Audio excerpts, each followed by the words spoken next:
बिन माँ की बेटी। एक छोटे से गांव में चांदनी नाम की एक लड़की रहती थी। बचपन में ही उसके माता पिता का देहांत हो चुका था।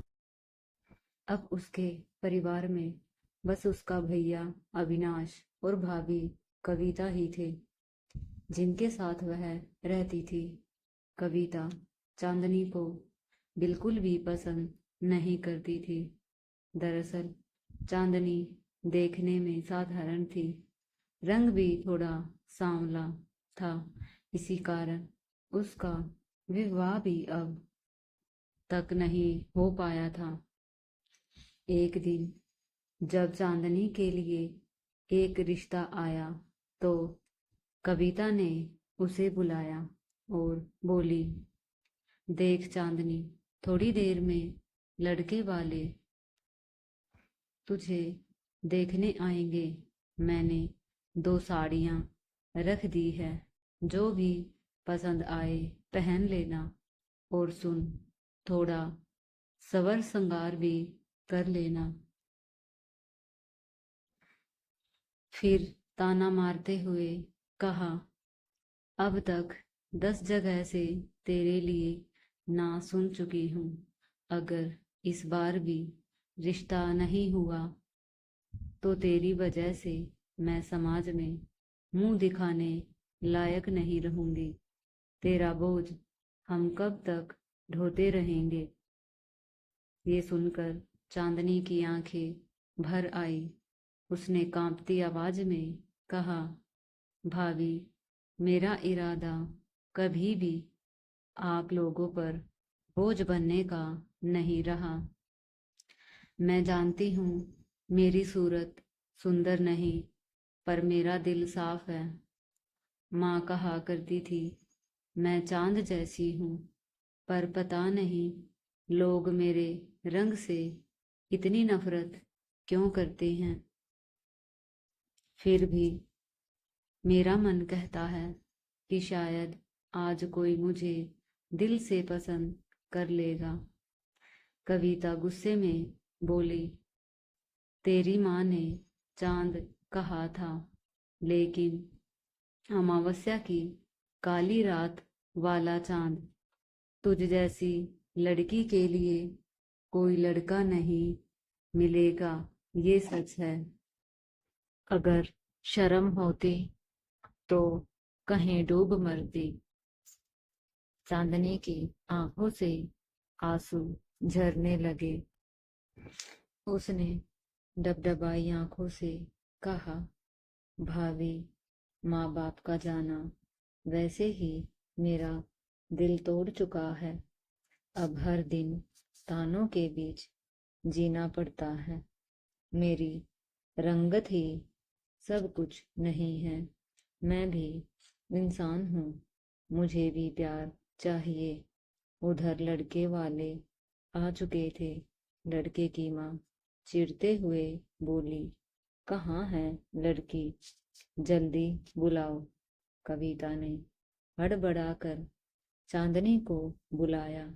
चांदनी हल्के से सजी सवरी वहां पहुंची। कविता ने लड़के वालों से कहा, देखिए काकी जी, हमारी चांदनी थोड़ी सांवली जरूर है, पर दिल से सोना है। काम में होशियार है, घर को संभाल लेगी। पर लड़के की माँ ने चांदनी को देखते ही मुंह बिचका लिया। हे भगवान, यह लड़की तो एकदम काली है, मेरे बेटे के लायक नहीं है। इसे बहू बनाकर तो समाज में हमारा मजाक उड़ जाएगा। कविता ने लालच में कहा, देखिए, हमारे पास 2 बीघा जमीन है, 1 बीघा आपको दे देंगे, बस इसे स्वीकार कर लीजिए। लड़के की माँ तिल मिलाकर उठ खड़ी हुई। पैसे से कुछ नहीं होता, समाज में बदनामी नहीं कर सकती, हम चले। ये बातें चांदनी सुन रही थी। उसने हिम्मत से कहा, मैं जबरदस्ती किसी के घर बहू बनकर नहीं जाना चाहती। मेरे लिए शादी ही सब कुछ नहीं है। मैं अपनी इज्जत को दांव पर नहीं लगा सकती। इतना सुनते ही लड़के वाले चले गए। कविता ने चांदनी पर गुस्सा निकाला। निकल जा इस घर से, तेरी वजह से मुझे शर्मिंदा होना पड़ता है। काश तू कहीं मर जाती। अगले दिन सुबह अविनाश काम पर निकल रहा था। कविता पीछे से चिल्लाई, सुनो, घर में राशन खत्म हो गया है और तुम्हारी बहन का झंझट अलग से कब तक इसे पालेंगे। अविनाश भी झल्लाकर बोला, मुझे भी पसंद नहीं कि यह दुख भोगते रहें, पर मार भी तो नहीं सकते ना। तुम जो चाहो कर लो, मैं कुछ नहीं कहूँगा। इधर चांदनी गांव के बाहर नदी किनारे एक पेड़ के नीचे बैठी थी। उसका दिल फटा जा रहा था। आंखों से लगातार आंसू बह रहे थे।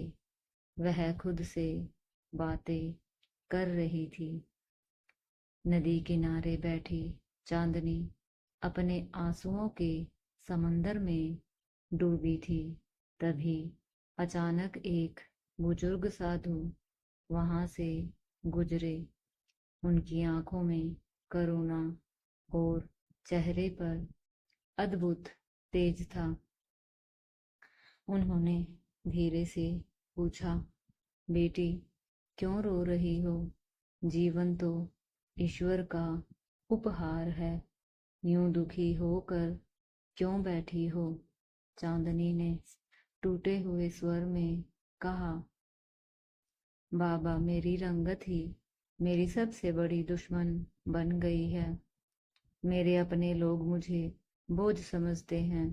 कोई मेरा दिल नहीं देखता, सब मेरा चेहरा देखते हैं। साधु मुस्कुराए और बोले, बेटी सुन ले, चमकती त्वचा तो समय के साथ फीकी पड़ जाती है, पर सच्चा मन उम्र भर सुगंधित रहता है। जिस दिन तू अपनी आत्मा की सुंदरता पर भरोसा करना सीख जाएगी, दुनिया तुझे झुककर सलाम करेगी। चांदनी ने सिर उठाया। साधु का चेहरा किसी आशीर्वाद सा चमक रहा था। बाबा ने उसे आशीर्वाद दिया। जैसे चांदनी रात अंधेरे में भी रोशनी फैलाती है, वैसे ही तू भी अपने जीवन से अंधेरे को हराएगी। जा बेटी, खुद पर भरोसा कर, तेरा वक्त जरूर बदलेगा। चांदनी ने बाबा के पैर छूकर प्रणाम किया और घर लौट आई। अब उसके भीतर एक नई शक्ति जाग गई थी। चांदनी ने ठान लिया कि वह अब किसी के तानों से नहीं टूटेगी। उसने गांव के स्कूल में नौकरी ढूंढी और बच्चों को पढ़ाना शुरू कर दिया। उसकी सरलता और मेहनत से जल्द ही पूरा गांव उसका सम्मान करने लगा। धीरे धीरे उसकी कहानी आसपास के गांवों तक फैलने लगी। फिर एक दिन एक बड़े शहर से समाज सेवा से जुड़ा एक युवक आरव गांव में आया। वह शिक्षा और महिलाओं के सम्मान के लिए काम कर रहा था। जब उसने चांदनी की सच्ची लगन और दयालुता देखी तो वह मंत्रमुग्ध रह गया। कुछ महीनों तक एक दूसरे को समझने के बाद आरव ने सबके सामने चांदनी का हाथ मांगा। सब दंग रह गए। कविता के तो होश ही उड़ गए। आरव ने सबके सामने कहा, मैंने चांदनी में वह खूबसूरती देखी है जो हर किसी को नहीं मिलती। एक पवित्र हृदय, मैं इससे विवाह करना चाहता हूँ। चांदनी की आंखों से खुशी के आंसू बह निकले। आज पहली बार किसी ने उसकी आत्मा को पहचाना था। चांदनी और आरव का विवाह पूरे गांव के आशीर्वाद के साथ हुआ। जिस चांदनी को कभी तिरस्कार मिला था, वहीं आज गांव की सबसे सम्मानित बेटी बन गई थी। चांदनी ने साबित कर दिया कि